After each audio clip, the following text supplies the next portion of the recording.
पश्चिम बंगाल से बड़ी खबर है, जहां पर भारी मतदान के बीच एक बार फिर चुनावी हिंसा की खबरें सामने आई हैं। पहले के अगर बाकी चरणों के चुनाव पर भी अगर नजर डालते हैं, लगातार पश्चिम बंगाल में वोटिंग फीसदी तो ठीक रहा, अच्छा रहा, लेकिन वहां से लगातार हिंसा की खबरें आई। एक बार फिर से चौथे चरण में भी पश्चिम बंगाल से हिंसा की खबर है। आसनसोल और बीरभूम में बीजेपी और टीएमसी कार्यकर्ता एक दूसरे के सामने आ गए और दोनों पक्षों में जमकर झड़प भी हुई। आसनसोल में तो हालात संभालने के लिए आरएएफ को वहां पर तैनात करना पड़ा, वहीं इस पर सियासत भी गर्म हो गई है। टीएमसी ने बाबुल सुप्रियो पर गड़बड़ी का आरोप लगाया, तो बाबुल सुप्रियो ने ममता सरकार पर गंभीर आरोप लगाए। गड़बड़ी फैलाने और सरकारी साधनों के दुरुपयोग का आरोप लगाया है बाबुल सुप्रियो ने। तो ये बड़ी खबर, एक बार फिर से चौथे चरण में भी पश्चिम बंगाल में चुनाव के दौरान हिंसा की खबरें सामने आई, तस्वीरें सामने आई। इससे पहले के 3 चरणों में भी हिंसा हुई थी पश्चिम बंगाल में। हालांकि इस बीच एक बात यह भी दिगर है कि लगातार वहां पर वोटिंग परसेंटेज अच्छा रहा है अभी तक के 4 चरणों के चुनाव में, लेकिन आज से भी हिंसा की खबरें आई आसनसोल और बीरभूम से। इस दौरान बाबुल सुप्रियो ने टीएमसी पर गंभीर आरोप लगाए हैं, ममता बनर्जी पर गंभीर आरोप लगाए हैं, सरकारी साधनों के दुरुपयोग का इस्तेमाल करने का आरोप लगाया है और ये कहा है बाबुल सुप्रियो ने कि हार के डर से ममता बनर्जी की पार्टी यानी टीएमसी बड़ी गड़बड़ी करने की कोशिश आज करती रही है पूरे दिन भर। और 2 तस्वीरें आपकी टेलीविजन स्क्रीन पर है, आसनसोल की तस्वीर और बीरभूम की तस्वीर। बाबुल सुप्रियो के साथ भी वहां पर ऐसा आरोप लगाया गया कि उनकी गाड़ी के शीशे तोड़े गए, उनके साथ अभद्रता की गई। और उस दौरान तस्वीरें देखिए, अलग अलग जो कार्यकर्ता, जो लोग वहां पर मौजूद थे, कईयों के हाथ में आप लाठी डंडे भी देख सकते हैं। एक बार फिर से वहां से जो तस्वीर सामने आई है वो कम से कम लोकतंत्र के सबसे बड़े पर्व के दौरान अच्छी तस्वीर नहीं कही जा सकती। इस तरीके की तस्वीरें नहीं आनी चाहिए चुनाव के दिन, मतदान के दिन। बीजेपी नेता बाबुल सुप्रियो ने टीएमसी पर चुनाव में धांधली और हिंसा करने का आरोप लगाया है।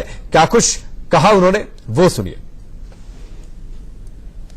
I am with Babul Supriyo over here. Sir, since morning you've been travelling to various polls. There's a lot of spurious violence going on over here. What do you say about this? What can I do? See, I have to reach my people. I have to reach the poor people who are getting beaten up. The election agents are not being able to leave their houses. If they, there are 3-4 places where I got the election agent from their place and I've got them to sit inside the booth. Even their houses are getting attacked. Now the thing is that even if central forces are there in 100%, which is not the case, there are 3-4 companies which were called off to different other places. So there are several booths where there are several places where the number of booths are less than 5. So there central forces are not there. The central forces are actually guarding the booths. But what about the agents and the voters being allowed to leave their houses to reach the booths? That's what the job of the West Bengal police, which they're not doing. You're right, sir. Even we met people who wanted CRPFs, they wanted members of the... So on the other hand, TMC right now is saying they're going to leave a delegation saying you are... people will not believe them. Let's not leave. Let's leave that aside.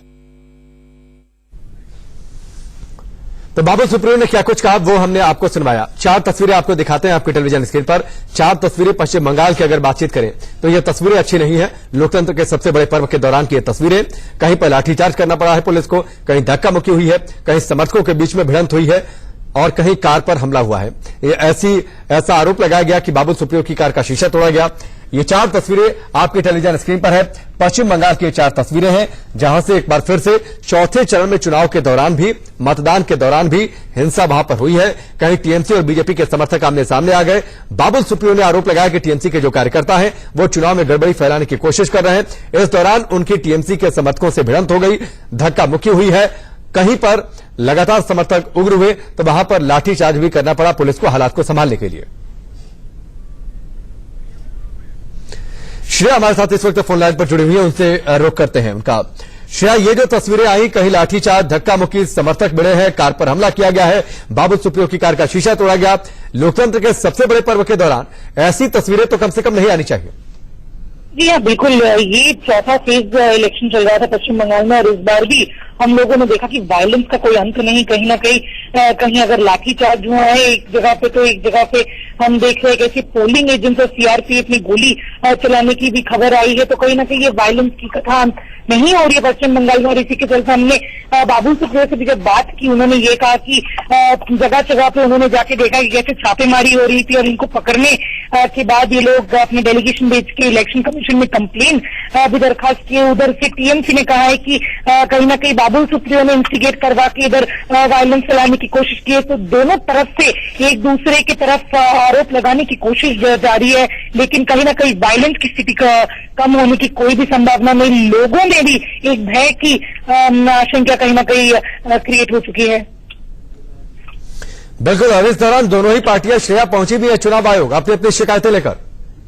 दोनों पार्टियां पहुंच गई हैं। उधर BJP ने कहा है कि रीपोलिंग की डिमांड की है उन्होंने 5 बूथों में पश्चिम बंगाल के 4th फेज में जहां पे वोट हो रही थी, ये कहकर कि ना सीआरपीएफ जवान थी, ना उधर कोई भी पोलिंग बूथ एजेंट मौजूद थी, कहीं ईवीएम की माल फंक्शनिंग की भी बात किया गया है।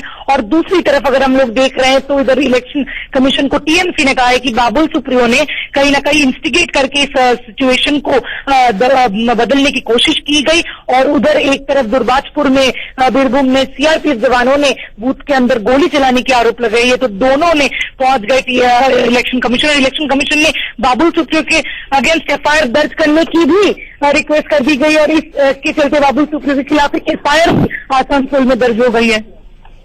ठीक है श्रेया, एक चीज और आपसे मैं जानने की कोशिश करूंगा कि जो लगातार ये आरोप लगाया गया है बीजेपी की ओर से, बाबुल सुप्रियो की ओर से, कि टीएमसी के कार्यकर्ता पहुंच रहे थे, लोगों को रास्ते में रोक रहे थे, वहां पर वोटिंग नहीं देने के लिए बाध्य कर रहे थे, वोट नहीं डालने दे रहे थे, तो ऐसी जानकारी क्या आपको भी मिली है? और साथ ही वहां के लोग क्या कह रहे हैं, या फिर लोकल एडमिनिस्ट्रेशन का क्या कुछ कहना है? लोकल एडमिनिस्ट्रेशन का यही कहना है कि वो संभालने की कोशिश पूरी तरीके से की गई, लेकिन कहीं ना कहीं फिर हम लोग देखें कि लोकल एडमिनिस्ट्रेशन की भी एक ना एक फेलियर की चित्र सामने आया, और इसी के चलते संभावना कहीं ना कहीं जटिल होते हुए नजर आ रहा है बंगाल में। बिल्कुल श्रेया, आप हमारे साथ बने रहिए, आपके पास हम लौट कर आते हैं। ये तस्वीरें देखिए, तस्वीरें पश्चिम बंगाल की हैं। पश्चिम बंगाल के चुनाव के दौरान एक बार फिर से हिंसा की तस्वीरें सामने आई। कहीं पर आरोप लगाए गए कि सुरक्षा बल नहीं है, कहीं पर सुरक्षा बलों को लाठीचार्ज करना पड़ा, समर्थक आपस में बढ़ गए, लाठियां लेकर एक दूसरे के आमने सामने आ गए। सवाल यह उठता है कि आखिरकार चुनावी हिंसा के बीच कौन है, सूबे में यह क्या हो रहा है, और क्या इस तरीके से जो तस्वीरें आ रही हैं वो लोकतंत्र के लिए जाहिर सी बात है, इन तस्वीरों को कम से कम बेहतर तो नहीं कहा जा सकता, लेकिन आरोप दोनों पार्टियों ने एक दूसरे पर जमकर लगाए हैं। अपने शिकायतों के साथ बीजेपी और टीएमसी दोनों पहुंची है चुनाव आयोग। श्रेया हमारे साथ बनी हुई है। श्रेया, इन दोनों पार्टियों ने अपने अपने शिकायत पत्र में कहा क्या है? दोनों पार्टियों ने अपने शिकायत पत्र में एक चैनल को, इलेक्शन कमीशन को कहा है कि बीजेपी ने ये सीआरपीएफ जवान मौजूद नहीं थे और लोकल जो कार्यकर्ता थे टीएमसी के, उन्होंने कहीं न कहीं माहौल को गंदा किया। उधर से टीएमसी की आरोप ये है कि बाबुल सुप्रियो जो सिटिंग एमपी है सांसद में, वो कहीं न कहीं सिचुएशन को गलत करने की कोशिश की। तो यही आरोप फिलहाल दोनों पार्टीज अपने अपने लेके इलेक्शन कमीशन पहुंच गए हैं। ठीक है, चलिए मैं आपके पास आता हूं श्रेया। इस बीच बड़ी खबर आ रही है बाबुल सुप्रियो को लेकर। इस वक्त की बड़ी खबर वो हम आपको बता दें, बाबुल सुप्रियो के खिलाफ केस दर्ज किया गया है। इस वक्त की बड़ी खबर, बाबुल सुप्रियो के खिलाफ केस दर्ज हुआ है। टीएमसी ने लगातार शिकायत की है भारतीय जनता पार्टी को लेकर, बाबुल सुप्रियो को लेकर केस दर्ज किया गया है बाबुल सुप्रियो के खिलाफ।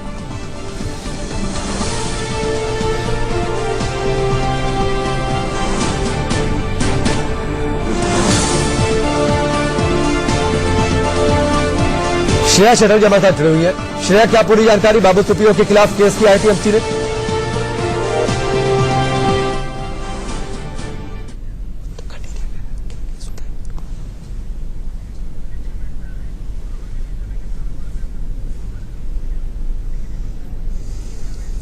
और चलिए अभिमन्यु इस वक्त हमारे साथ झालावाड़ से जुड़े हुए हैं, सीधे उनका रुख करते हैं।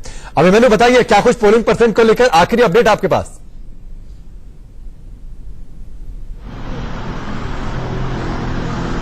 देखिए, कहीं ना कहीं राजस्थान में पोलिंग परसेंटेज इस बार जो है 2014 जैसा ही लगता हुआ नजर आ रहा है, क्योंकि झालावाड़ की अगर पोलिंग परसेंटेज की बात की जाए तो यहां पर 2% का इजाफा अभी देखने को मिल रहा है। और निश्चित रूप से राजस्थान के तमाम क्षेत्रों में इसी तरीके की खबरें हैं। जोधपुर के अंदर भी जिस तरीके से 3 बजे पोलिंग परसेंटेज की बात की जाए या अभी जो 5 बजे जो आंकड़ा है उसकी बात की जाए, कहीं ना कहीं काफी अच्छे पोलिंग की यहां पर राजस्थान के अंदर हुई है अभी 5 बजे तक। अगर हम ओवरऑल बात करें तो 63% से ज्यादा जो पोलिंग है वो हो चुकी है 5 बजे का जो इलेक्शन कमीशन का आंकड़ा जो सामने आया है उसके तहत। और अगर झालावाड़ बात करें तो 67 से ऊपर यहां पर पोलिंग हुई है। तो निश्चित रूप से पोलिंग परसेंटेज राजस्थान के अंदर जो है वो बराबर रहने की उम्मीद जताई जा सकती है जिस तरीके से पिछली बार के चुनाव में था, या फिर और बेहतर भी हो सकता है। कहीं ना कहीं ये जो पहला फेज है ये राजस्थान के जो 13 सीटों के ऊपर चुनाव है 25 में से काफी हाई प्रोफाइल ये पूरा का पूरा पहला चरण है और इसके अंदर कहीं ना कहीं अभी मौजूद। ठीक है, चलिए मैं आपके पास लौट कर आऊंगा और झालावाड़ जो सीट है वो बड़ी दिलचस्प सीट है, क्योंकि पहले वसुंधरा राजे यहां से प्रतिनिधित्व कर रही थी, अब उनके बेटे चुनावी मैदान में है, दुष्यंत सिंह चुनावी मैदान में है, बीजेपी का कर रही है और पिछले 30 सालों से लगातार यहां की जनता ने भारतीय जनता पार्टी को अपना मैंडेट दिया है। वक्त आप ब्रेक का, जल्द वापस लौटते हैं।